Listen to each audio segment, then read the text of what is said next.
بسم الله الرحمن الرحيم. الحمد لله رب العالمين، والصلاة والسلام على سيد الأنبياء والمرسلين وعلى آله وصحبه أجمعين. أما بعد، فإن أصدق الحديث كتاب الله، وأحسن الهدي هدي محمد صلى الله عليه وسلم، وخير الأمور عوازمها، وشر الأمور محدثاتها، وكل محدثة بدعة، وكل بدعة ضلالة، وكل بدعة ضلالة، وكل ضلالة في النار. وعن بهز بن حكيم عن أبيه عن جده أنه سمع رسول الله صلى الله عليه وسلم يقول في قوله تعالى: كنتم خير أمة أخرجت للناس، قال أنتم تتمون 70 أمة، أنتم خيرها وأكرمها على الله تعالى. رواه الترمذي وابن ماجة والدارمي، وقال الترمذي هذا حديث حسن. صلى الله عليه وسلم.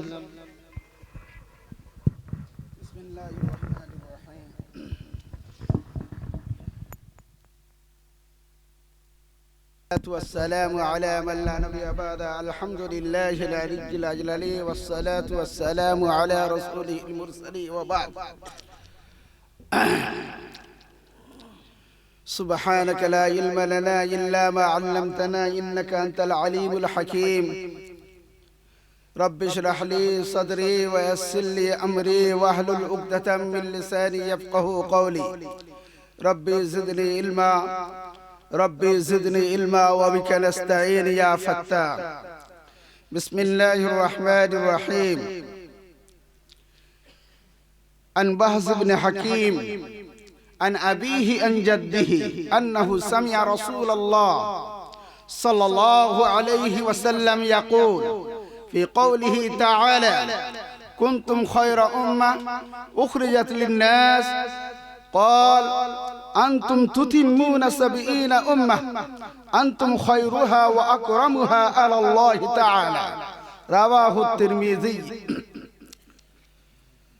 সমস্ত প্রশংসা আল্লাহ রাব্বুল আলামিনের জন্য, যিনি আপনাদের এবং আমাদেরকে আল হেরা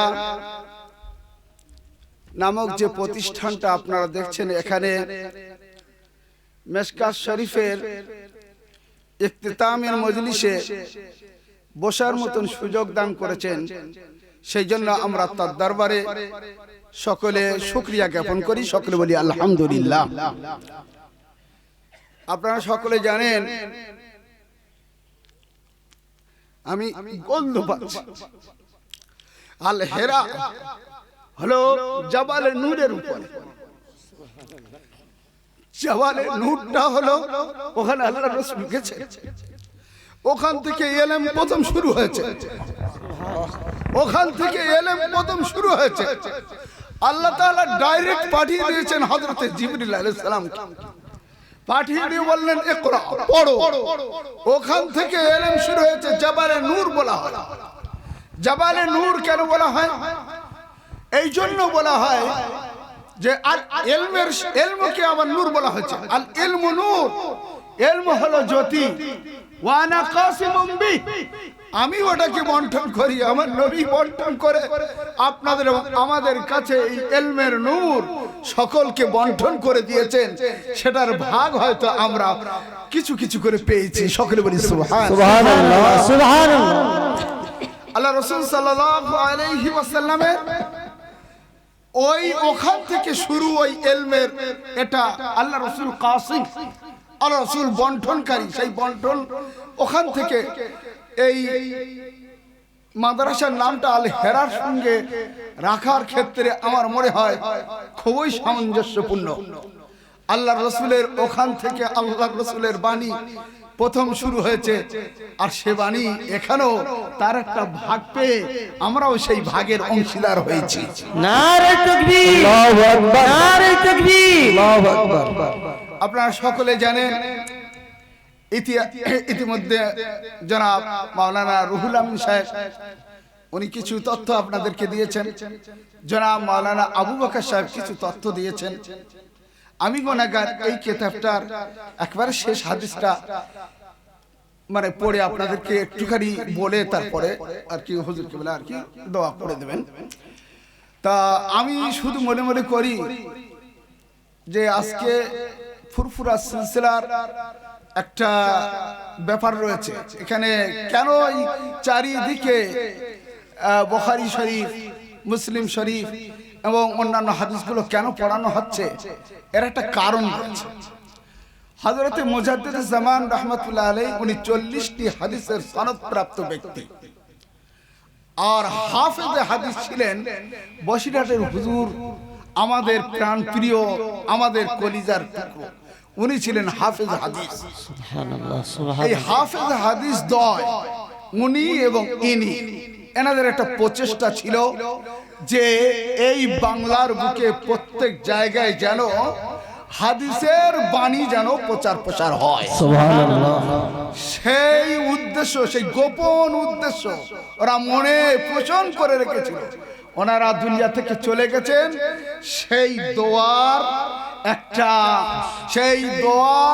একটা মানে লেশ সেটা চলছে, এটা সেই দোয়ার ঝর্ণাটা এখনো আমরা পাচ্ছি। নারে তাকবীর, নারে তাকবীর। দিকে দিকে সেই জন্য বড় বড় মাদ্রাসা গড়ে উঠছে এবং যেখান থেকে কলা কলা রাসূলুল্লাহর বাণীও ঝরে পড়ছে এবং বাণীও চারিদিকে ছড়িয়ে পড়ছে। তাই এটা হলো দাদাজি রহমাতুল্লাহ আলাইহি এবং বশির হুজুর রহমাতুল্লাহ আলাইহি, যাদের সঙ্গে কি না হাদিসের একটা বিরাট বড় সম্পর্ক ছিল। সেই জন্য বড়রা বলে থাকেন, কবিতা আকারে বলে থাকেন যে আহলুল হাদিস হুম আহলুন নবী, আহলুল হাদিস হুম আহলুন নবী ওয়া ইল্লাম ইয়াসহাবু নাফসাহু, ওয়া ইল্লাম ইয়াসহাবু নাফসাহু। আহলে হাদিসরা যারা হাদিস নিয়ে আলোচনা করে, পড়ায়, পড়াশোনার সঙ্গে যুক্ত, যারা এর খেদমতের সঙ্গে যুক্ত, তাদেরকে বলা হচ্ছে হুম আহলুন নবী, তারা সব নবী পরিবারের ভুক্ত। সুবহানাল্লাহ, নারে তাকবীর, নারে তাকবীর। তা আমাদেরকে আল্লাহ তাআলা যেন আমার নবীর পরিবারের মধ্যে যেন বললো আমিন, আমিন, আমিন।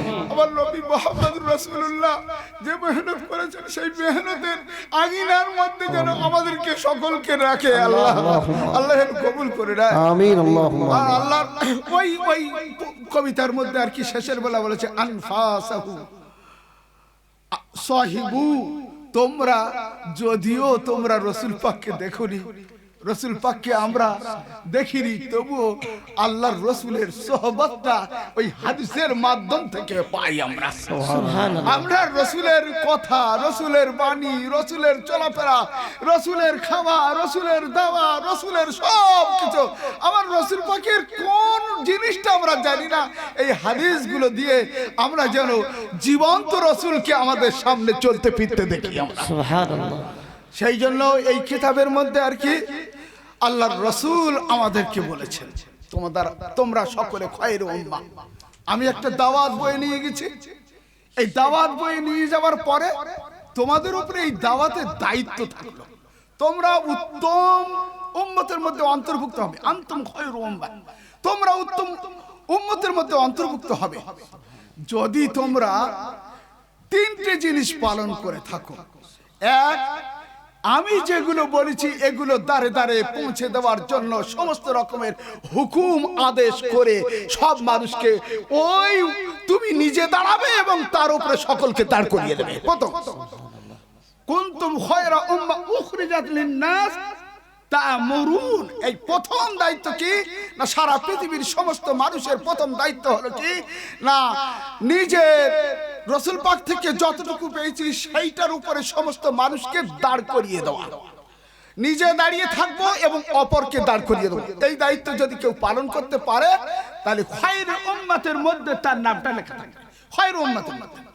তারপর দ্বিতীয় দায়িত্ব কি না দ্বিতীয় দায়িত্ব হলো কি না খারাপ যত রকমের অশ্লীলতা রয়েছে, যত রকমের খারাপ নীতিমালা রয়েছে, যত রকমের খারাপ নীতি রয়েছে, সমস্ত নীতি থেকে, সমস্ত কার্যাদি থেকে, সমস্ত কর্ম থেকে, খারাপ কর্ম থেকে বিরত রাখার প্রচেষ্টা করা, নিজে বিরত থাকা এবং অপরকে বিরত রাখার প্রচেষ্টা করা, এই দ্বিতীয় দায়িত্ব। তৃতীয় দায়িত্ব কি না তুমিনুনা বিল্লাহ, তোমরা ঈমানের সঙ্গে এই কাজগুলো করবে, তাহলে খয়রে উম্মাহ হবে। তোমরা ঈমানের সঙ্গে এই কাজগুলো করবে, তাহলে খয়রে উম্মাহ হবে। তাহলে খয়রে উম্মাহ হওয়ার জন্য তিনটে শর্ত। একটা হলো কি না আমর বিল মারুফ, আর একটা হলো কি নাহি আনিল মুনকার, আর একটা হলো কি আল ঈমান বিল্লাহ, আল্লাহর উপরে ঈমানের সঙ্গে থাকা। এই তিনটে কাজ যদি কেউ পালন করতে পারে তাহলে সে খয়রে উম্মতের মধ্যে আর কি কি না অন্তর্ভুক্ত হয়ে যাবে। এবারে এটা তো একদম শেষ হাদিসটার মধ্যে বলেছে। এই হাদিসটার যে অনুচ্ছেদে আর কি এই হাদিসগুলো বর্ণনা করা হয়েছে, যে পরিচ্ছেদে বর্ণনা করা হয়েছে, এই প্রথম পরিচ্ছেদের মধ্যে আর কি আল্লাহ রাসূল সাল্লাল্লাহু আলাইহি ওয়াসাল্লাম বর্ণনা করেছেন। প্রথমে আর কি বাব বেঁধেছেন হাদিস। আমি তো আসলে এই অল্প সময়ের মধ্যে আর কি আমি সব কিছু বলতে পারবো না আর কি, তথাপিও অযোগ্য মানুষ, প্রথমে ক্ষমা চেয়ে নিচ্ছি, অযোগ্য মানুষ, এখানে সব চাঁদের হাট, সকলের মধ্যে সকলে ভাস্কর পণ্ডিত মানুষ, আমি ওদের মধ্যে নগণ্য, একজন নগণ্য, কিন্তু তথাপিও আমার ছাত্র জনাব মাওলানা মুফতি ইউনুস আলী সাহেব মোটেই ছুড়ল না আমাকে, মানে এইভাবে দায়িত্ব আমার ঘাড়ে ফেলে দিল, স্কন্ধে ফেলে দিল। তা সেই জন্য আমি শেষ হাদিসটা পড়াচ্ছি, তবে আল্লাহর উপরে ভরসা করি, সকলের দোয়া আমার সাথে রয়েছে। আর এখানে মেশকাতের পরে আর কি এটা শুরু হবে, এটাও আমরা আল্লাহর কাছে চাই, কি বলেন আপনারা? আল্লাহ যেন এখানে সব শুরু করে দেয়, আল্লাহ যেন কবুল করে নেয়। তা যে কথা আর কি বলছিলাম যে বাবু সোয়াবি হাদিহিল উম্মাহ, এটা এই উম্মতের পদমর্যাদার ব্যাপার নিয়ে হুজুর কেবলা রয়েছেন, আমি বলতে সংকোচ হচ্ছে, কিন্তু তবুও সে এমন একটা অবস্থা, বড়দের সামনে তো আমার বলার অভ্যাস নেই, তা সে এমন একটা পজিশন হয়ে যাচ্ছে। তা যাই হোক, মোটামুটি ভাবে আর কি আমি তবু বলতে থাকছি, বেয়াদবি মাফ করবেন। কিতাবের একদম শেষ হাদিসটা বর্ণনা করতে গিয়ে এখানে পরস্পর দুটো হাদিস বর্ণনা করেছেন। এই উম্মতের সব থেকে বড় লাভ সেটা হলো কি এই উম্মতের খতা নিসিয়ান, এবং এই হাদিসের আগের হাদিসটা খতা নিসিয়ান এবং ইকরাহ, অর্থাৎ জোর করে জবরদস্তি করে কোনো গুনার কাজে যদি কারোর দ্বারা করিয়ে নেওয়া হয়, এই সবগুলোকে আল্লাহ তাআলা মাফ করে দিয়েছেন। সকলে বলেন সুবহানাল্লাহ। এটা হাদিস থেকে আর কি প্রমাণিত। তাহলে একটা বললাম কি খতা, আর একটা বললাম নিসিয়ান, আর একটা কি বললাম ইকরাহ। ইকরাহ যদি করার পরে কোনো গুনার কাজে হয়তো জোর করে ইকরাহ করলে, ইকরাহ মানে জবরদস্তি করে কাউকে গুনাহ করিয়ে নেওয়া হলো, কিন্তু সে করতে ইচ্ছুক নয়, এরকম একটা বিপদের মধ্যে পড়েছে, এগুলোকে আল্লাহ তাআলা এই উম্মতের একটা বিরাট বড় পদমর্যাদা, এই উম্মতকে আল্লাহ তাআলা ক্ষমা করে দিয়ে থাকেন। সেই জন্য হাদিসের শেষের দিকে মানে হুজুর বলতে খতিব আত-তিবরিজি রাহমাতুল্লাহ আলাইহি মুহাদ্দিস কবির, ইনি এই হাদিস দুটো হাদিসকে আর কি চুনেছেন। একটা হলো তুতিম্মুনা, ইতমাম থেকে এসেছে, আর একটা হলো খতা নিসিয়ান, আর কি বললাম ইকরাহ। এইটা এই তিনটে জিনিস, আর এর সাথে সাথে ইতমাম, এই ইতমাম শব্দ দিয়ে উনি আর কি এই হাদিসটাকে শেষ করে বললেন, আমি একদম শেষে পৌঁছে যাচ্ছি, আর আমার শেষটা যেন কি হয় রাসূল পাকের ওই দায়িত্ব, যে দায়িত্বটা আল্লাহর রাসূল সমস্ত উম্মতের উপরে দিয়েছেন, তিনটে জিনিস দিয়ে সেই দায়িত্বের উপর দিয়ে যেন আমি এই হাদিসটাকে শেষ করতে পারি। উনি রমজান মাস শেষ করলেন, ভালো করে বুঝুন, রমজান মাস শেষ করলেন, রমজান মাসে তখনও লিখছেন শাওয়াল মাসের চাঁদ দেখা গেছে, সমাপ্ত করলেন, শাওয়াল মাসের চাঁদ দেখা গেছে, সমাপ্ত করলেন। ভালো করে বুঝুন, এখানে আপনাদের এই জায়গায় দেওয়া রয়েছে যে ইনদা রুয়াতি হিলালি শাওয়াল সানাতা 37 ওয়া 700, মানে কত না 737 হিজরিতে 737 হিজরিতে উনি রমজান মাসেও পর্যন্ত ব্যস্ততার মধ্যে রয়েছেন। কোথায়? হাদিসটাকে লেখার ক্ষেত্রে ব্যস্ততার মধ্যে রয়েছেন। ওখানে লিখছেন, লিখতে লিখতে লিখতে ওদিকে শাওয়ালের চাঁদ দেখা গেছে, তারপরে তিনি এই হাদিসটাকে পুরো সমাপ্ত করলেন। সকলে বলি সুবহানাল্লাহ। কি মেহনত করেছেন বলার মতো না, এত মেহনত করেছেন, এরকম মেহনত দেখা যায় না। এবারে এই হাদিসের একদম প্রথম পরিচ্ছদে বাবু সবে হাদিল উম্মাহ, এই হাদিসের মধ্যে আর কি এই উম্মতের বিরাট বড় আর কি মহত্ব, গুরুত্ব, পদমর্যাদার কথা বর্ণনা করেছেন। যে এই উম্মতের একটা বয়স দেওয়া হয়েছে কতক্ষণ না আসর থেকে নিয়ে মাগরিব পর্যন্ত। সূর্য ইলা গুরুবিশ শামস ইলা মাগরিবিশ শামস ইলা গুরুবিশ শামস পর্যন্ত এদের বয়স দেওয়া হয়েছে। এই বয়সটা খুবই কম, অল্প বয়স, কিন্তু এই অল্প বয়সের মধ্যে এদের সমস্ত দায়িত্ব পালন করতে হবে, সমস্ত দায়িত্বটা পালন করতে হবে। সব থেকে বেশি সময় পেয়েছে ইহুদিরা, সব থেকে বেশি সময় পেয়েছে ইহুদিরা। আল্লাহ রাসূল সাল্লাল্লাহু আলাইহি ওয়াসাল্লাম খুবই বিজ্ঞ, অত বড় ভাস্কর পণ্ডিত পৃথিবীতে জন্মায়নি, জন্মাবে না, আর জন্মানোর সম্ভাবনা নেই। আর কেউ যদি মনে করে জন্মাবে এইরকম ধারণা করে, সে সঙ্গে সঙ্গে কাফের হবে, সে সঙ্গে সঙ্গে কাফের হবে। এটা হলো নবী সম্বন্ধে ধারণা রাখা। তা রাসূল পাক সাল্লাল্লাহু আলাইহি ওয়াসাল্লামের মতো অত বড় বিজ্ঞ, অত বড় ভাস্কর পণ্ডিত, অত বড় ব্যক্তিত্ব পৃথিবীর জমিনে আর দ্বিতীয় আসেনি, আসবে না। আর আশার ধারণা করা বৃথা, আশার ধারণা করাও বৃথা। যদি কেউ ধারণা করে তাহলে সে কাফের হয়ে যাবে। সেই জন্য ধারণা করার কোনো অবকাশ নাই, ধারণা করার কোনো অবকাশ নাই। উনি বলেছেন যে এই উম্মতটা এই সর্বপ্রথমে আর কি একজন মানুষ, আল্লাহ রাসূল বোঝাবার টেকনিক, আমার মনে হয় এরকম বোঝাবার টেকনিক পৃথিবীর ইতিহাসে আর কারণ নাই। বুঝতে পেরেছেন? আল্লাহ রাসূল বললেন একটা মানুষ সে কি করেছে না একজন শ্রমিককে বলেছে আমার কাজ করে দাও, তুমি সকাল থেকে নিয়ে সন্ধ্যে পর্যন্ত এক কিরাত পাবে। এক কিরাত একটা মুদ্রা, এক ধরনের মুদ্রা তখন চলতো। কিরাতের বহু মানে রয়েছে, কিন্তু এখানে কিরাত মানে মুদ্রা। এত মুদ্রা তুমি পাবে, এক মুদ্রায় তোমাকে কাজটা করে দিতে হবে। কোথা থেকে না সকাল থেকে নিয়ে সন্ধ্যা পর্যন্ত, এই সকাল থেকে নিয়ে দুপুর পর্যন্ত তোমার কাজটা করে দিতে। এটা একটা লম্বা সময়, এক কিরাত পাবে, কিন্তু এক কিরাত পাবে। তারপরে এবারে নাসারাদেরকে আল্লাহ তাআলা এবারে বললেন যে একজন মানুষ আল্লাহ তরফ থেকে বললেন যে তোমাকে আমি কাজ করার জন্য নিয়োগ করলাম। কখন না দুপুর থেকে নিয়ে আসর পর্যন্ত, দুপুর থেকে নিয়ে আসর পর্যন্ত তোমাকেও এক কিরাত দেওয়া হবে। তারপরে আল্লাহর তরফ থেকে আবার ফের বলা হলো উম্মতে মুহাম্মাদিকে, যে উম্মতে মুহাম্মাদিকে কাজে নিয়োগ করব, কিন্তু ওরা কাজ করবে শুধুমাত্র আসর থেকে নিয়ে মাগরিব পর্যন্ত। আর তাদেরকে আমি আমার অনুগ্রহে ফজলে, আমি আল্লাহ আমার অনুগ্রহে এবং ফজলে তাদেরকে দু কিরাত করে দেবো। সকলে নারে তাকবীর, নারে তাকবীর, আল্লাহু আকবার। আপনারা বুঝতে পারলেন? তাই এখানে এই মসলার মধ্যে, এই হাদিসটার মধ্যে যখন আমাদের মুহাদ্দিসরা আর কি পড়াতেন আর বলতেন, এই হাদিসের মধ্যে হযরতে ঈসা আলাইহিস সালাতু ওয়াস সালামের যে উম্মতটাকে, যে উম্মতদেরকে আর কি দেওয়া হয়েছে মানে জোহর থেকে অর্থাৎ দুপুর থেকে নিয়ে আসর পর্যন্ত। তা আমরা হানাফি মাযহাবে আমরা বলি যে আসরের সময় কতক্ষণ পর্যন্ত থাকবে, এই হাদিস থেকে সাব্যস্ত, এই হাদিস থেকে সাব্যস্ত কতক্ষণ পর্যন্ত থাকবে। তা আমরা বলি কি না আসল ছায়া বাদ দিয়ে সেই জিনিসের কত না দুগুণ বেড়ে গেলে তারপরে সেটা হলো আসরের সময় এই পর্যন্ত থাকবে। তাই এখানে দেখুন সব থেকে বড় সময় পেল কারা না ইহুদিরা। আর তারপরের বড় সময় পেল কারা, তারপরের বড় সময় পেল নাসারারা। তার নাসারারা পেয়েছে এইটাকে এবার দুপুর থেকে নিয়ে যদি বড় না মানা হয়, বড় যদি না মানা হয় সময়টা, তাহলে একটু মানে এটা এখান থেকে নিয়ে মাগরিব পর্যন্ত যদি আর কি দুটো সমান সমান সময় করে দেওয়া হয়, তাহলে তো দেখা যাবে দুজনের সমান সময়। কিন্তু এখানে বলা হচ্ছে উম্মতে মুহাম্মাদি সব থেকে কম সময় পেয়েছে।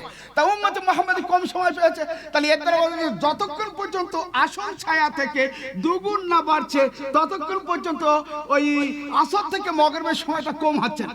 সেই জন্য দুগুণ যেই বাড়িয়ে দিচ্ছি মাগরিবের সময়টা তখন কম হয়ে যাচ্ছে।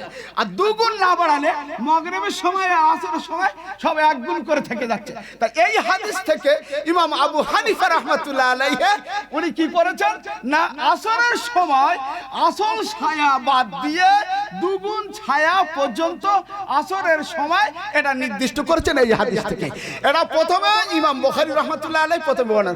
ইমাম খাতিব আত-তিবরিজি রাহমাতুল্লাহের একটা অভ্যাস রয়েছে, ওনার হাদিস গ্রন্থের মধ্যে প্রথমে উনি কি করতেন না ইমাম বুখারীর রিওয়ায়াত প্রথমে বর্ণনা করবেন, তারপরে ইমাম মুসলিমের রিওয়ায়াত বর্ণনা করবেন, তারপরে উনি মুত্তাফাক আলাইহির রিওয়ায়াত বর্ণনা করেন। আর কখনো কখনো এর উল্টোও করে থাকেন, কখনো কখনো এর উল্টোও করে থাকেন।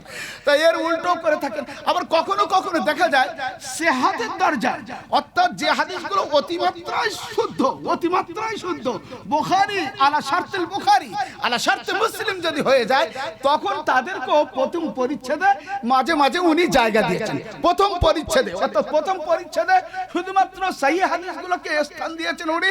তারপরে এইবার অন্য হাদিস যেরকম সুনানে তিরমিজি, সুনানে আবু দাউদ, ইবনে মাজাহ, সুনানে ইবনে মাজাহ এবং এই সমস্ত হাদিসগুলো উনি পরবর্তীকালে ফসলে সানিতে বর্ণনা করেছেন। কিন্তু কখনো কখনো সিহাতের দিক দিয়ে যদি হাদিস মজবুত হয়ে যায়, তখন ওগুলোকে আবার কি করেন না প্রথম পরিচ্ছেদে বর্ণনা করেন। এটা ইমাম খাতিব আত-তিবরিজি রাহমাতুল্লাহ আলাইহির একটা আদত ছিল, অভ্যাস ছিল।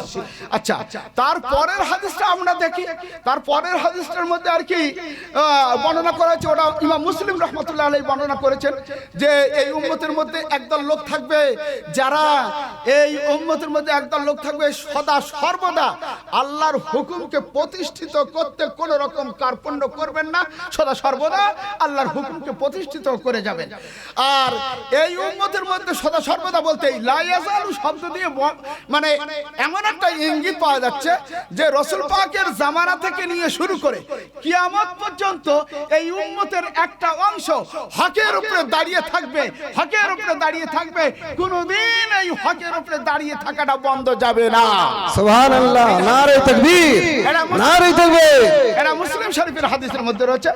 আর ইমাম বুখারী এবং ইমাম মুসলিম দুজনে মিলে একটা হাদিস বর্ণনা করেছেন, দুজনে মুত্তাফাক আলাইহি হাদিস রয়েছে। এই হাদিসের মধ্যে রয়েছে যে এই উম্মতটা, এই উম্মত কিসের মতন না মাসালু উম্মতি, আমি আসলে কোথায় গেল, হ্যাঁ এবারে আরেকটা হাদিস বলেছেন যে আল্লাহ রাসূল সাল্লাল্লাহু আলাইহি ওয়াসাল্লাম বলছেন তার পরের হাদিসটা, ইন্না মিন আশাদ্দি উম্মতি লিহুব্বান নাসুন ইয়াকুনুনা বাদি। আপনাদের আর আমাদের জন্য আল্লাহ রাসূল একটা সুসংবাদ দিয়েছেন। ও আমি এই হাদিসটা পড়ার পরে আমি বারবার বলি, আল্লাহ তুমি যেন ওর মধ্যে আমাকে অন্তর্ভুক্ত করো, আর যারা যারা চায় তাদের সকলকে অন্তর্ভুক্ত করো। আল্লাহ রাসূল বলেছেন ইন্না মিন আশাদ্দি উম্মতি লিহুব্বান, আমার সবথেকে প্রিয় পাত্র উম্মতের মধ্যে কারা জানো, নাসুন ইয়াকুনুনা বাদি, এরা ওই সমস্ত মানুষ যারা আমার পরে আসবে, যারা আমার পরে আসবে। আমরা তো সব পরে এসেছি বাবা, সেই জন্য আমরা আমার রসুলকে মন দিয়ে ভালোবাসি, তাই তো নাকি? এখানে এইবারে আল্লাহ রসুল আবার ফের বলছেন, আল্লাহ রসুল বলছেন আসলে আমি তো পড়েছি সে আরবি এতে, এখানে কোথায় গেল, হ্যাঁ উম্মতি কায়মাত বিআমরিল্লাহ। আচ্ছা এখন ইয়াউদু আহাদুহুম লাউ রাআনি বিআহলিহিম, এই হাদিসের মধ্যে আর কি আল্লাহ রাসূল বলছেন যে ওদের মধ্যে প্রত্যেকে চায় যদি লাউ রাআনি, যদি একবার রাসূলকে দেখি, বিআহলিহি ওয়া মালি, আমার সব পরিবার এবং আমার সব সম্পদ আমি আল্লাহর নবীর জন্য কুরবান করে দেব। সুবহানাল্লাহ, লাউ রাআনি, যদি একবার দেখি, তা একবার দেখি, এই যে আশা প্রত্যেক উম্মতের মধ্যে নেই বাবা, নেই? আর যারা যারা হাদিস পড়তেছে তাদের মনের মধ্যে কি আশা জাগে না বাবা? এই আশা জাগে না? লাউ রাআনি বিআহলিহি ওয়া মালিহি, যদি আমি একবার দেখি নবী মুহাম্মদুর রাসূলুল্লাহকে, তাহলে মুফতিয়াম বিআহলিহি, আমি ফেদা করে দেব, আমি কুরবান করে দেব আমার পুরো পরিবার বর্গকে, ওয়া মালিহি, আমার সম্ভব, আমার সম্পদ, আমার বৈভব, আমার যা কিছু রয়েছে সব লুটিয়ে দেব আমার রাসূলের পায়ে। সুবহানাল্লাহ। এই হাদিসটার মধ্যে এইভাবে বলেছেন। তারপরে এবার আল্লাহ রাসূল সাল্লাল্লাহু আলাইহি ওয়াসাল্লাম এবারে বলছেন যে মানে আমার উম্মতের মধ্যে এমন উম্মত হবেন যে সমস্ত উম্মতরা আর কি না সদা সর্বদা আর কি এই কাজের উপরে লেগে থাকবেন এবং তাদের কেউ ক্ষতি করতে পারবে না, এবং তাদের যদি কেউ বিরোধিতা করে তা সে বিরোধিতা করেও কোনো কাজে আসবে না। তাদের যদি কেউ প্রতিরোধ করে তাহলে কোনো রকম প্রতিরোধ কাজে আসবে না, কোনো বাধা বিঘ্ন, অর্থাৎ সত্যের উপরে হকের উপরে আমার উম্মত থাকবে। তাদের কেউ যদি সম্মান হানি করার চেষ্টা করে তাও কেউ করতে পারবে না, এবং তাদের যদি প্রতিরোধ করতে চায় তাদেরও প্রতিরোধ করতে পারবে না। তাই আমার মনে হয় এই পরিবেশে আমাদের এই সমস্ত পরিবেশগুলো এরকম একটা জায়গায়, বেদাতের জায়গায়, এর জায়গায়, ওর জায়গায়, সমস্ত জায়গায় আর কি তৈরি হয়ে রয়েছে। তা আমাদের মধ্যে এইরকম একটা দল তৈরি হয়েছে যে যত রকমের বাধা বিঘ্ন আসুক না কেন প্রতিরোধ করার জন্য বহু ওলামা হযরতরা রেডি হয়ে রয়েছে, না নেই? বলুন না? সেই জন্য আর কি এই হাদিস থেকে আমরা এই ইঙ্গিত পাই। এটা আমাদের এই উম্মতের, আমার নবীর এই উম্মতের বিরাট বড় একটা ফজিলত। তারপরে এবারে আল্লাহ রাসূল সাল্লাল্লাহু আলাইহি ওয়াসাল্লাম ফাসলে সানিতে বলছেন যে এই উম্মতের উপমা হলো মাসালুল মাতারি, মাসালু উম্মতি মাসালুল মাতার। এই উম্মতের উপমা হলো কি না বৃষ্টির পানির না, বৃষ্টির পানি, মাসালুল মাতার, বৃষ্টির পানির মতো। যে মানে আমরা জানি না লা ইউদরা আউয়ালুহু খায়রুন আও আখিরুহু, এর প্রথমটা ভালো না শেষটা ভালো এটা জানি না। বৃষ্টি হওয়ার পরে কোন বৃষ্টি থেকে বেশি ফায়দা হবে, উপকার হবে সেটা কেউ জানে না। অনেক সময় দেখা যায় এর ইঙ্গিতে আর কি লামাআত কিতাবের মধ্যে আর কি লিখেছেন যে এর ইঙ্গিতে বলা হয়েছে যে আল্লাহর রাসূলের জামানায় থেকে নিয়ে প্রত্যেক উম্মতের মধ্যে, আল্লাহর রাসূলের জামানা থেকে নিয়ে উম্মতের মধ্যে বিভিন্ন সময়ে বিভিন্ন ভাবে বিভিন্ন রকম লোকেরা এসেছেন। কোন লোকের দ্বারা বেশি খেদমত হয়েছে, আবার কোন লোকের দ্বারা কম খেদমত হয়েছে। তা কখন কোন লোকের দ্বারা বেশি খেদমত হবে সেটাও আমরা জানি না। তাই বলছে আমরা জানি না, লা ইউদরা, জানা নেই, আউয়ালুহু খায়রুন আম আখিরুহু, এর প্রথম দিকটার দ্বারা মানুষের বেশি উপকার হয়েছে না শেষ দিকটার দ্বারা মানুষের বেশি উপকার হয়েছে। তা আমার মনে হয় এখন বর্তমানে আমাদের এই 24 পরগনায় মনে হয় গোটা 25 দাওরা মাদ্রাসা চলছে, গোটা 25 দাওরা মাদ্রাসা চলছে।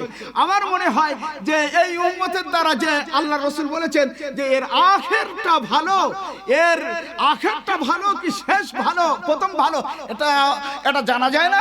কিন্তু এই বৃষ্টির উপকারটা সর্বতভাবে হয়, সেটা প্রথমের দ্বারা হতে পারে, সেটা শেষের দ্বারাও হতে পারে। সকলে বলি সুবহানাল্লাহ। আপনারা এবং আমরা হলাম সেই বৃষ্টির শেষ অংশ, তাই তো নাকি? বৃষ্টির শেষ অংশ আমাদের দ্বারাও আল্লাহ তাআলা হাদিসের খেদমত নিতে পারে না। সেই জন্য আল্লাহ তাআলা হয়তো এই এক ঝাঁক আমাদের সকলকে নিয়ে হাদিসের খেদমত মাতারের মতন, অর্থাৎ বৃষ্টির মতন আমাদের দ্বারা উপকার নিয়ে নিচ্ছে। এটা আল্লাহর করুণা, আল্লাহর একটা বিরাট বড় ওয়াদা রয়েছে কোরআন পাকের মধ্যে, নাহনু নাযালনা যিকরা ওয়া ইন্না লাহু লাহাফিজুন। তার শরীয়তটাকে এবং তার কোরআনটাকে হেফাজত করার দায়িত্ব নিয়েছেন আল্লাহ নিজে। তিনি কারণ ঘরে গিয়ে হেফাজতের দায়িত্ব দিয়ে দেবে না, বরং এমন মানুষ আল্লাহ তাআলা তৈরি করে দেবেন তাদের মনের মধ্যে জজবা তৈরি হবে যে আল্লাহর দ্বীনটাকে হেফাজত করি। সেইভাবে এই হাদিসের মধ্যে আর কি ইঙ্গিত দেওয়া হয়েছে। তারপরে এবারে আল্লাহ রাসূল সাল্লাল্লাহু আলাইহি ওয়াসাল্লাম বলছেন আবশিরু ইন্নামা মাসালু উম্মতি মাসালুল গায়সি লা ইউদরা আখিরুহু খায়রুন আম আউয়ালুহু। এবারে আল্লাহ রাসূল সাল্লাল্লাহু আলাইহি ওয়াসাল্লাম বলছেন যে তোমরা সকলে সুসংবাদ জানো। সাহাবাদেরকে বলছেন, আল্লাহ রাসূল বলছেন সুসংবাদ গ্রহণ করো। দুবার বলেছে সুসংবাদ। একটা সুসংবাদ দুনিয়াতে নাও, আবশিরু, প্রথম সুসংবাদ দুনিয়াতে, আবশিরু ফিদ দুনিয়া ওয়া আবশিরু ফিল আখিরাহ, আখিরাতেও সুসংবাদ নাও। দুটো সুসংবাদ তোমাদেরকে দিয়ে দিলাম। কি না, আমার উম্মত মাসালুল গায়সি, গায়স মানে এমন পানি যে পানির দ্বারা উপকার ছাড়া অন্য কিছু হবে না, এই গায়সকে বলা হয় উপকারী পানি। আর আরেকটা পানি রয়েছে যে পানি দ্বারা আযাব হয়, সেটাকে গায়স বলা হয় না, কিন্তু আল গায়স বলতে কি না, আল মাউন নাফি, আল মাতারুন নাফি, অর্থাৎ উপকারী পানি, উপকারী বৃষ্টি। এই উপকারী বৃষ্টি এখানে দেওয়া হয়েছে। এখানেও বলা হয়েছে যে আখিরুহু খায়রুন আম আউয়ালুহু, এর প্রথমটা ভালো হবে না শেষটা ভালো হবে এটা জানা নাই। তারপরে এখানে এইভাবে বলতে বলতে আল্লাহ রাসূল সাল্লাল্লাহু আলাইহি ওয়াসাল্লাম তিনি বললেন এই উম্মত কিভাবে ধ্বংস হতে পারে যার প্রথমে আমি মুহাম্মদ রাসূলুল্লাহ আছি, যার প্রথমে আমি